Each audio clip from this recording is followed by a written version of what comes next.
SEER Foundation for the Blind. Welcome to the Special Education Preparatory Class Series, brought to you by SEER Foundation for the Blind. Our passion, special education. बिस्मिल्लाहिर्रहमानिर्रहीम रब्बी इश्रह ली सदरी व यस्सिर ली अमरी वहलुल उक़दतम मिन लिसानी यफ़क़हू क़ौली। अस्सलामु अलैकुम अज़ीज़ तलबा व तालिबात, उम्मीद रखता हूँ आप सब बिल्कुल बखैर वफ़ियत होंगे। हम आज की क्लास में आपको खुश आमदीद कहते हैं। आइए आज की क्लास का आगाज़ करते हैं। Over to mister Khan Hasan Riyaz. बिस्मिल्लाहिर्रहमानिर्रहीम, अस्सलाम वालेकुम, गुड इवनिंग। आई होप आप सब लोग बिल्कुल ठीक ठाक होंगे। सो आज की क्लास का आगाज करते हैं और हमारा जो सब्जेक्ट चल रहा था असेसमेंट एंड एवेल्युएशन का, आज इसका तीसरा लेक्चर है और आज इसको कंटिन्यू करेंगे। और इसके अंदर आज हम असेसमेंट एंड एवेल्युएशन के अंदर कुछ इम्पोर्टेंट जो चीज़ें हैं उनको कवर करते हुए आज इसको फाइनल करेंगे, ख़त्म करेंगे सब्जेक्ट को। आज के लेक्चर में हम जानेंगे कि टेस्ट की क्या टाइप्स होती हैं, कौन सी टाइप्स होती हैं टेस्ट की, उसकी इसको कैसे बनाया जाता है, कि फॉर्मेशन कैसे होती है, किन चीज़ों का ख्याल रखना होता है। और इन सारी चीज़ों को डिस्कस करने के बाद एंड में हम साइकोलॉजिकल टेस्ट को भी देखेंगे अच्छी तरह से। अच्छा जी, टेस्ट क्या है और इसकी टाइप्स कौन कौन सी हैं। टेस्ट क्या है जी?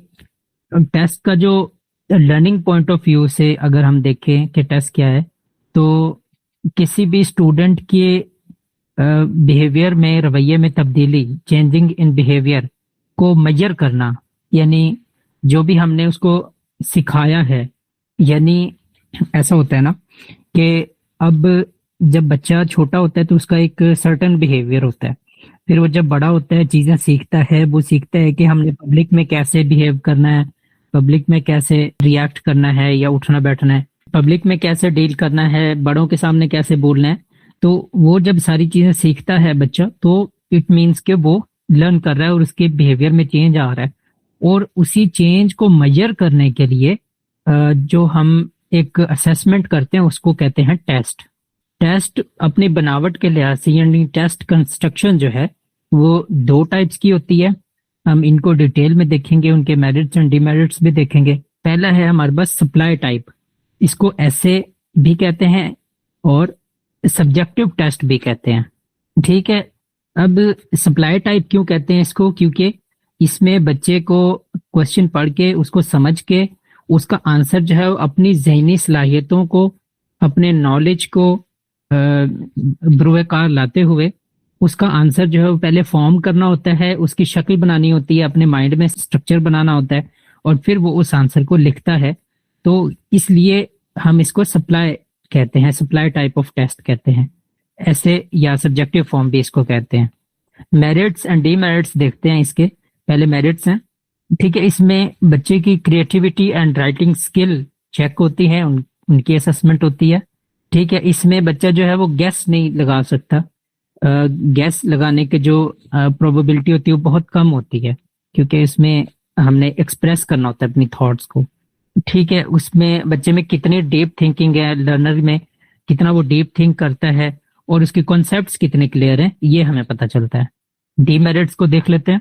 ठीक है, अब क्योंकि सब्जेक्टिव हमेशा लंबा होता है, लेंथी होता है, तो उसकी चेकिंग में इस तरह के इश्यूज आ सकते हैं कि टाइम का प्रॉब्लम या टीचर का मूड जो है वो असरअंदाज हो सकता है उस पर, टीचर की प्रेफरेंस भी असरअंदाज हो सकती है सब्जेक्टिव के अंदर। ठीक है, एज ए सेड टाइम लग सकता है काफ़ी। ठीक है, और लिमिटेड सैम्पलिंग होती है, यानी सिलेबस का थोड़ा हिस्सा कवर हो पाता है। और क्यों? क्योंकि हम क्वेश्चन जब बनाते हैं और उसका आंसर जब हम लिखते हैं, तो अगर सब्जेक्टिव होगा तो उसका आंसर लंबा होगा और लंबा आंसर लिखने में ज़्यादा टाइम लगेगा, तो उसके हिसाब से फिर कम क्वेश्चंस दिए जाएंगे। कम क्वेश्चंस दिए जाएंगे तो कम एरिया ऑफ सिलेबस कवर होगा। तो इसलिए ये चेन ऑफ रिएक्शंस है जिसकी वजह से लिमिटेड सैम्पलिंग होती है इसके अंदर। अच्छा जी, दूसरा हमारा जो टेस्ट की टाइप है वो है सिलेक्शन टाइप, और इसको हम ऑब्जेक्टिव टेस्ट और एमसीक्यू टेस्ट भी कहते हैं। अच्छा जी, अब इसको सिलेक्शन टाइप क्यों कहते हैं? इसलिए क्योंकि जवाब पेपर के ऊपर ही लिखा हुआ है, जवाब क्वेश्चन के साथ ही मौजूद है। बच्चे ने क्या करना है, जस्ट सिलेक्ट करना है उस जवाब को, और इसके जो एग्जाम्पल्स हैं वो एमसीक्यू टेस्ट है, कॉलम्स को मैच करना, ट्रू फॉल्स बताना, ये सारी चीजें जो है ये इसी के अंदर आती हैं, ऑब्जेक्टिव हैं। मेरिट्स एंड डीमेरिट्स देखते हैं इसके। मेरिट सबसे पहले, ठीक है, रिजल्ट जो है वो बिल्कुल फेयर होता है, ऑब्जेक्टिविटी होती है। यानी अगर एक नंबर एक क्वेश्चन को असाइन किया गया है, तो अगर वो बच्चा क्वेश्चन सही करेगा तो एक नंबर उसको मिलना ही मिलना है। ऐसा नहीं होगा कि उसको जो है वो 1.5 मार्क्स दिए जाएं या 0.5 मार्क्स दिए जाएं, ऐसा नहीं होगा। उसको एक नंबर ही मिलेगा, और वो मतलब उसका एक समझ ले कि फिक्स है वो उसका नंबर, ठीक है। इसकी वाइड सैम्पलिंग होती है, उसमें लिमिटेड सैम्पलिंग थी, इसमें वाइड सैम्पलिंग होती है। क्यों? क्योंकि जो क्वेश्चन है उसको आंसर करने में कम टाइम लग रहा है, इसलिए जो है वो ज्यादा क्वेश्चंस दिए जा सकते हैं। ज्यादा क्वेश्चंस मींस ज्यादा एरिया ऑफ सिलेबस कवर होता है, ठीक है। टैकिंग काफी जल्दी और इजी होती है, ठीक है। रिलायबिलिटी भी इसकी थोड़ी ज्यादा होती है। डीमेरिट्स को देख लेते हैं इसी के, ठीक है। अब इसमें क्या होता है कि बच्चा बगैर पढ़े गैस कर सकता है, तुक्का लगा सकता है, इसमें ये एडवांटेज होता है उसके पास, ठीक है। इसमें creativity and writing skills check नहीं कर सकते हम, ठीक है। और अच्छा ऑब्जेक्टिव टेस्ट बनाना भी एक मुश्किल काम होता है। ऐसा टेस्ट जिससे बच्चे की डीप थिंकिंग को हम चेक कर सकें, ऐसा कॉन्सेप्चुअल टेस्ट बनाए कि उसको सब यानी एमसीक्यूज पढ़ते हुए भी सोचना पड़ जाए एक दफा दो दफा कि उसको क्या जवाब होना चाहिए इसका। इस तरह के आंसर्स बनाना, इस तरह का क्वेश्चन बनाना, ये मुश्किल काम होता है। अच्छा जी, अब हम देख लेते हैं कैरेक्टरिस्टिक्स ऑफ गुड टेस्ट। हमने दोनों टाइप्स और उनके मेरिट्स एंड डीमेरिट्स को देख लिया। अब हम देखते हैं कैरेक्टरिस्टिक्स ऑफ गुड टेस्ट, ठीक है। कौन सी खसूसियात हैं जो कि अच्छे टेस्ट में होनी चाहिए, उनको देखते हैं। 4 कैरेक्टरिस्टिक्स इंपॉर्टेंट हैं: validity, reliability, objectivity and usability. हम इनको वन बाय वन देखते हैं। वैलिडिटी, इसका मतलब होता है दुरुस्तगी या कितना वो टेस्ट सही है, ठीक है। इसका जो सबसे अहम और आम मतलब है वो ये है कि टेस्ट उसी चीज को मेजर करे जिसके लिए वो फॉर्म किया गया है, जिसके लिए उसको बनाया गया है। मीन्स के अगर मैथमेटिक्स के लिए टेस्ट बनाया गया है तो वो मैथमेटिक्स ही देखे। अगर उसमें आंसर लिखते हुए इंग्लिश की ग्रामेटिकल मिस्टेक्स हैं तो वो उस टेस्ट के अंदर नहीं आएंगी, उस टेस्ट की मेजरमेंट के अंदर वो फॉल नहीं करेंगी, शामिल नहीं होंगी। अच्छा, वैलिडिटी की कुछ अंदर इकसाम है, जो टाइप्स हैं वैलिडिटी की, वो भी देख लेते हैं। तो पहली है जी फेस वैलिडिटी, टाइप ए है फेस वैलिडिटी, ठीक है। अब फेस वैलिडिटी ये होती है कि जिस सब्जेक्ट का पेपर है ना वो उस तरह का दिखना चाहिए। यानी अगर उर्दू का पेपर है तो उसमें क्वेश्चंस उर्दू में होने चाहिए, उर्दू में उसकी राइटिंग होनी चाहिए। और अगर मैथ का पेपर है तो वो देख के लगे कि ये मैथ का पेपर है, उसको देख के ऐसे ना लगे कि ये कोई इंग्लिश ऐसे है या कोई कुछ भी और आपको फीलिंग ना आए। तो ये होती है फेस वैलिडिटी, यानी जिस तरह का टेस्ट है क्या उस तरह नजर भी आ रहा है। अच्छा, दूसरा है हमारे पास कंटेंट वैलिडिटी, ठीक है। इसमें क्या होता है कि हमने ये देखना होता है कि सिलेबस पूरा कवर हो रहा है या नहीं, या जितना डिफाइंड सिलेबस है कि हमने इतने से टेस्ट लेना है क्या वो कवर हो रहा है या नहीं, क्या सारे सवाल एक ही जगह से तो नहीं दे दिए गए। तो इसको कहते हैं कंटेंट वैलिडिटी। अच्छा जी, टाइप सी है हमारे पास, इसी की तीसरी फॉर्म है वैलिडिटी की, criteria related validity. Criteria related validity, अच्छा इसमें क्या होता है कि हम जो भी टेस्ट का रिजल्ट होता है उसको किसी और चीज से कंपेयर करते हैं। यानी अब रिजल्ट तो आ गया हमारे पास, लेकिन हमें पता भी होना चाहिए ना कि ये अच्छा है या बुरा है। तो अच्छा बुरा तो हम तब डिसाइड करेंगे ना जब उसको कंपेयर करेंगे किसी चीज के साथ। तो इसमें भी आगे 2 टाइप्स हैं। कनकरेंट वैलिडिटी, ये पहली टाइप है इसकी, कनकरेंट वैलिडिटी। इसमें हम ये देखते हैं कि बच्चा जो है वो अभी कैसा परफॉर्म कर रहा है और उसका जो टेस्ट का रिजल्ट है उन दोनों को आपस में कंपेयर करते हैं। अच्छा, प्रेडिक्टिव वैलिडिटी, इसमें क्या होता है, ये फ्यूचर के बारे में होती है, ठीक है। इसमें क्या होता है कि हम टेस्ट, एक हमारे पास टेस्ट का नतीजा आया है, उसका रिजल्ट है, और एक हम फ्यूचर को देखते हैं कि क्या ये जो रिजल्ट है ये किस तरह से फ्यूचर को प्रेडिक्ट कर रहा है, क्या ये इस लेवल पे है कि आगे आने वाले टाइम में अच्छा परफॉर्म करे। तो ये होती है प्रेडिक्टिव वैलिडिटी। अच्छा जी, अब हमारे पास अगली वैलिडिटी की एक और टाइप है, कंस्ट्रक्ट वैलिडिटी। अच्छा जी, अब इसके अंदर क्या होता है, कंस्ट्रक्ट वैलिडिटी के अंदर हम ये चेक करते हैं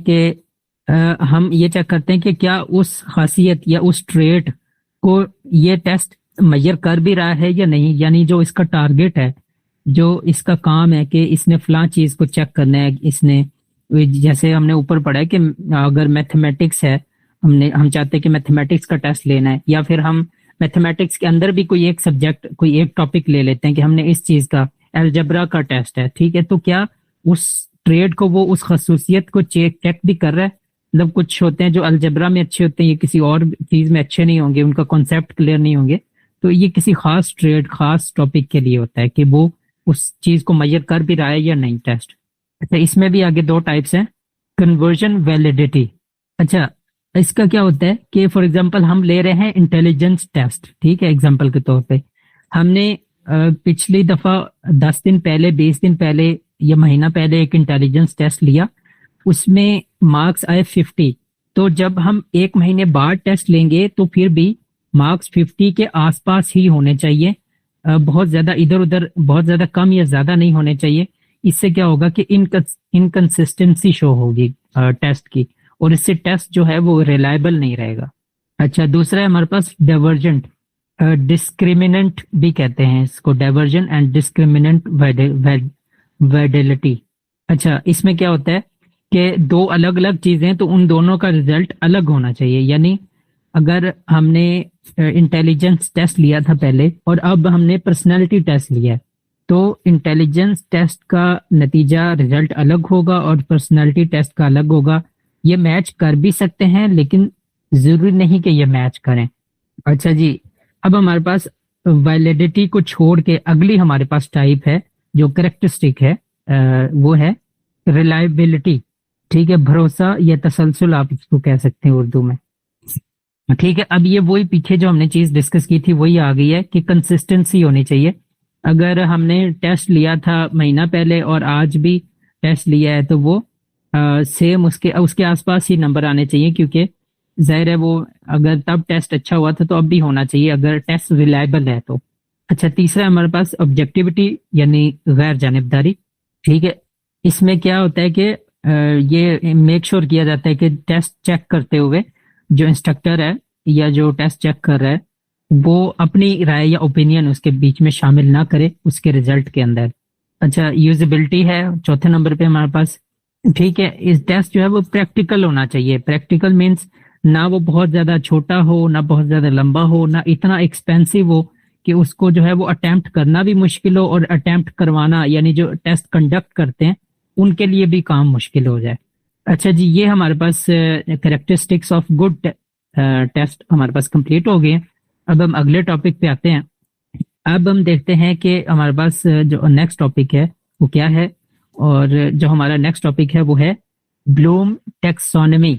ये ब्लूम टैक्सोनॉमी जो है इसकी गाइडलाइंस हैं और कंस्ट्रक्शन एलिमेंट्स इन्होंने दिए हैं जिनकी बेसिस पे टेस्ट को कंस्ट्रक्ट किया जाता है। गाइडलाइंस हैं एंड कंस्ट्रक्शन के स्टेप्स हैं, ठीक है। ब्लूम टैक्सोनॉमी के अंदर उन्होंने कुछ डिफाइन की है डोमेन्स, जिसके अंदर एक है कॉग्निटिव डोमेन, और कॉग्निटिव डोमेन को लेकर ही हम टेस्ट बनाते हैं, टेस्ट को फॉर्म करते हैं।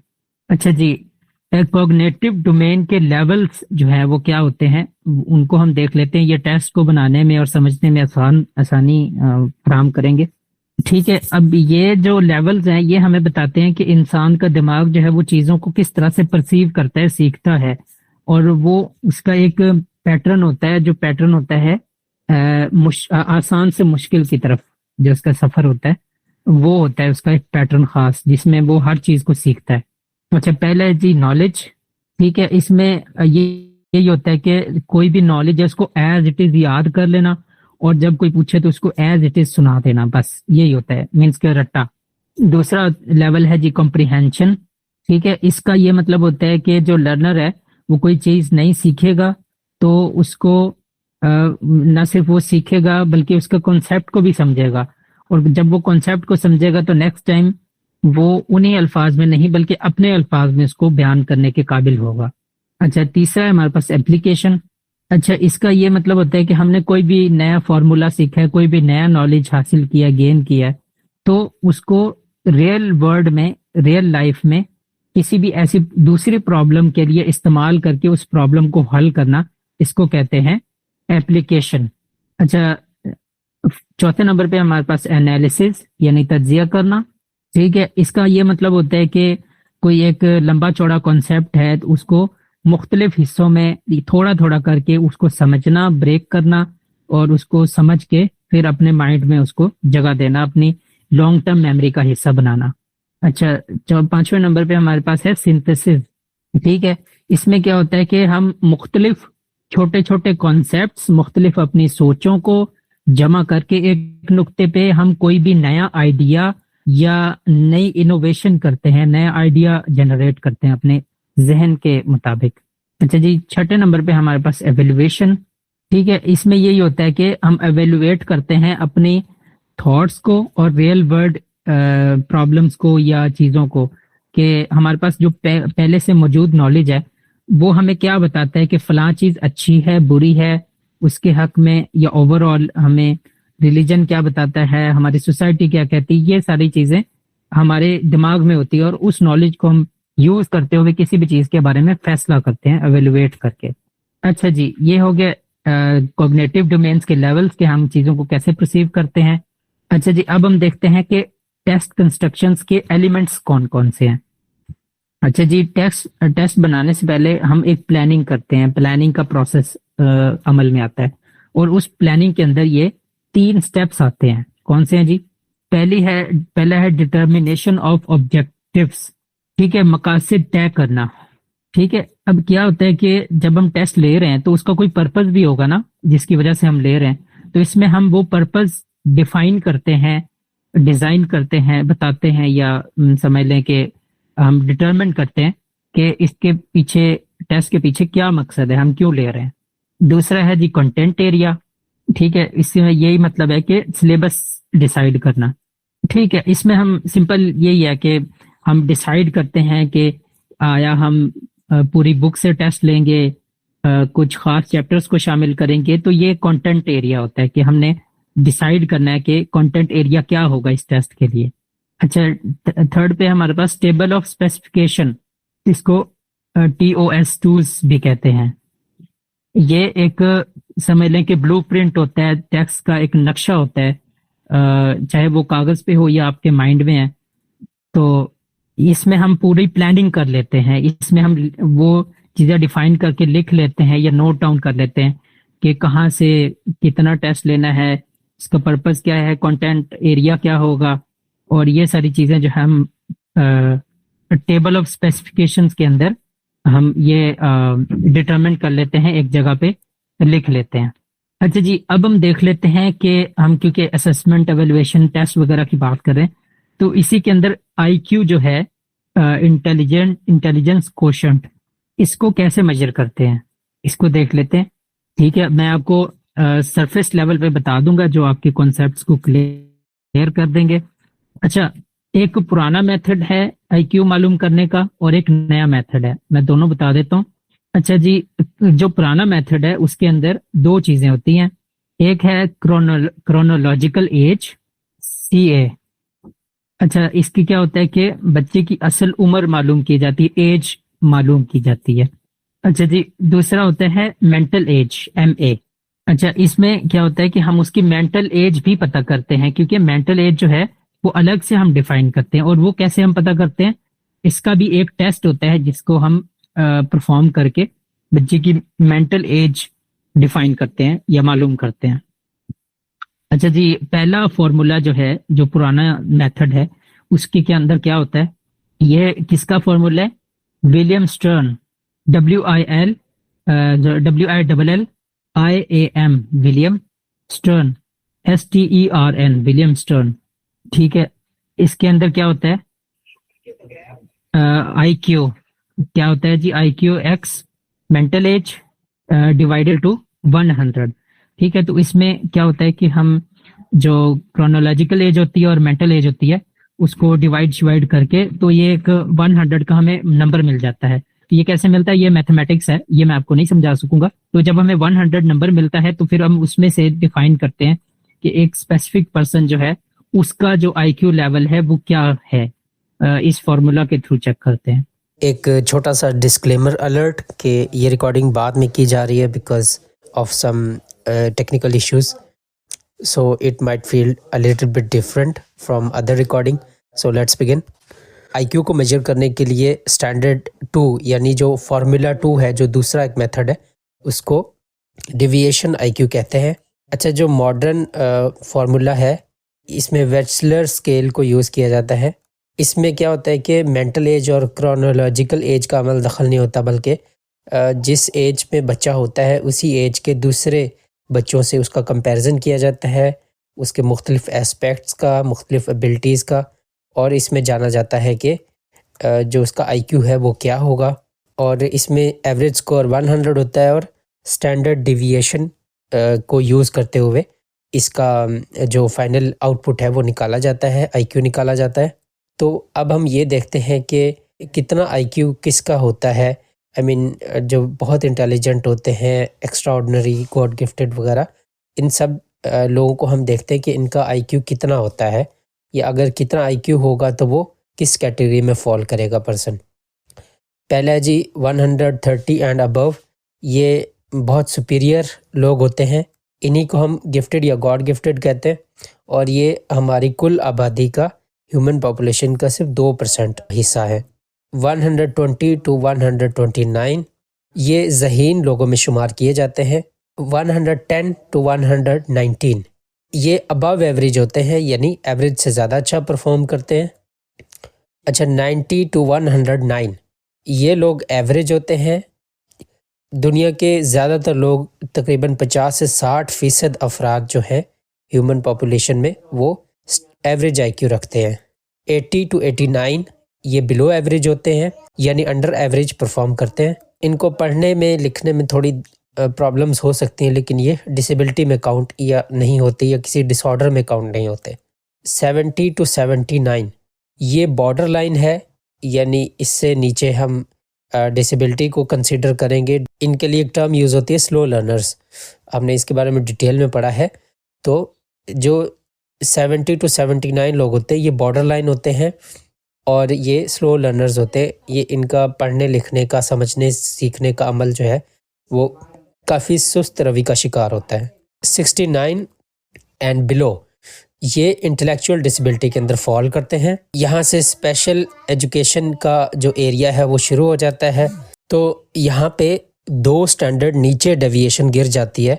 डेविएशन जो है वो एक ऐसा मेथड है जिसमें हम 15 जो पॉइंट्स होते हैं, जैसे 15 पॉइंट है तो उनको हम, जैसे ये 100 है, किसी का 100 आईक्यू है, या किसी का 90 आईक्यू है फॉर एग्जांपल, और किसी का 105 आईक्यू है, तो जो पिछला जो जिसका 90 आईक्यू है उससे एक डिविएशन हायर होगा उसका आईक्यू, जिसका 115 आईक्यू है, तो एक डिविएशन में 15 पॉइंट्स आते हैं। तो यहाँ पे क्योंकि 2 डिविएशंस गिर रहे हैं, तो ये उसकी बात हो रही है कि 2 डेविएशंस जिसका आईक्यू नीचे होता है उसको आईडी में कंसिडर किया जाता है इंटेलेक्चुअल डिसेबिलिटीज़ के अंदर।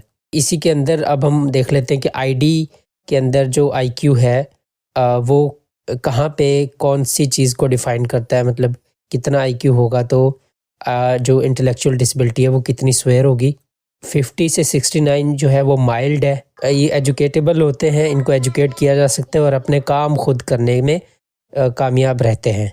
35 टू 49 ये मॉडरेट होते हैं, इनको पढ़ाना मुश्किल होता है लेकिन ट्रेन किया जा सकते हैं और स्किल्स सिखाई जा सकती हैं। 20 टू 34 ये स्वेयर कैटेगरी में आते हैं, इनको मोस्टली हर काम में ही किसी न किसी की मदद चाहिए होती है। 20 से बिलो ये होते हैं प्रोफाउंड, और इनका जो जहनी लेवल होता है, मेंटल लेवल, वो एक छोटे बच्चे की तरह होता है और इनको हर काम में ही किसी की हेल्प चाहिए होती है। अच्छा जी, अब हम देखते हैं कि साइकोलॉजिकल टेस्ट हमारे कौन कौन से हैं। जो साइकोलॉजिकल टेस्ट हैं ये एक स्टैंडर्डाइज प्रोसीजर है जिसके ज़रिए हम इंसान की बिहेवियरल, कॉग्निटिव एबिलिटीज़, जज्बात और शख्सियत यानी पर्सनैलिटी को मेजर करते हैं। इनके पर्पसेस क्या होते हैं, यानी साइकोलॉजिकल टेस्ट परफॉर्म करने के लिए मेंटल हेल्थ कंडीशन का डायग्नोस करना, मतलब उसकी हेल्थ कंडीशन क्या है, ट्रीटमेंट की प्लानिंग करना, मतलब अगर डायग्नोस हो गया मसला तो अब इसकी ट्रीटमेंट की प्लानिंग करनी है। रिसर्च में इसका काफ़ी इम्पोर्टेंट रोल होता है कि हम रिसर्च के लिए ऐसे लोग सिलेक्ट करें जो हमारे टारगेटेड पॉपुलेशन है। अच्छा जी, टाइप्स ऑफ साइकोलॉजिकल टेस्ट देख लेते हैं। 5 मेन टाइप्स हैं साइकोलॉजिकल टेस्ट की। इंटेलिजेंट टेस्ट यानी आईक्यू टेस्ट, ये कॉग्निटिव एबिलिटीज़ को मेजर करने के लिए टेस्ट परफॉर्म किया जाता है, जैसे कि रीजनिंग और मेमोरी। दूसरे हमारे पास पर्सनैलिटी टेस्ट, ये किसी भी पर्सनैलिटी की ट्रेड्स को, किसी भी पर्सन की जो पर्सनैलिटी है, शख्सियत है, उसकी ट्रेड्स को चेक करने के लिए होते हैं कि उसमें किस तरह के रवैये पाए जाते हैं। जैसे कोई इंट्रोवर्ट है यानी कम घुलने मिलने वाला, या कोई एक्सट्रोवर्ट है जो ज़्यादा घुलने मिलने वाला इंसान है, ये उसकी पर्सनैलिटी ट्रेड्स हैं। एप्टीट्यूड टेस्ट तीसरे नंबर पे है। ये फ्यूचर पोटेंशियल को चेक करने के लिए होता है कि बच्चा आगे जाके किसी ख़ास सब्जेक्ट में, किसी ख़ास एस्पेक्ट ऑफ लाइफ में कैसा परफॉर्म करेगा। चौथे नंबर पे है इंटरेस्ट इन्वेंटरीज। ये टेस्ट परफॉर्म किए जाते हैं बच्चे के इंटरेस्ट को जानने के लिए, बच्चे की दिलचस्पियों को मालूम करने के लिए कि वो किन कामों में, किन शोबों में ज़्यादा दिलचस्पी लेता है। पाँचवें नंबर पे है अचीवमेंट टेस्ट। ये टेस्ट अटैम्प्ट किए जाते हैं टू मेजर कि बच्चे ने अभी तक किसी ख़ास सब्जेक्ट में किस हद तक अचीव किया है। मैथमेटिक्स में, साइंस में हम नंबरिंग के ज़रिए इसको मेजर करते हैं कि किस हद तक उसने इस चीज़ को अचीव किया है पर्टिकुलर सब्जेक्ट के अंदर। तो ये था हमारा आज का लेक्चर। उम्मीद है कि आपको इसमें मोस्टली चीज़ें समझ आई होंगी। Thank you so much. Thanks for watching. Sierra Foundation is committed to find employment and entrepreneurship opportunities through research and skill development for the people with blindness. For more details, visit our website blindseer.org. blindseer.org. Email us at contact@blindseer.org. WhatsApp us at 03705307085085.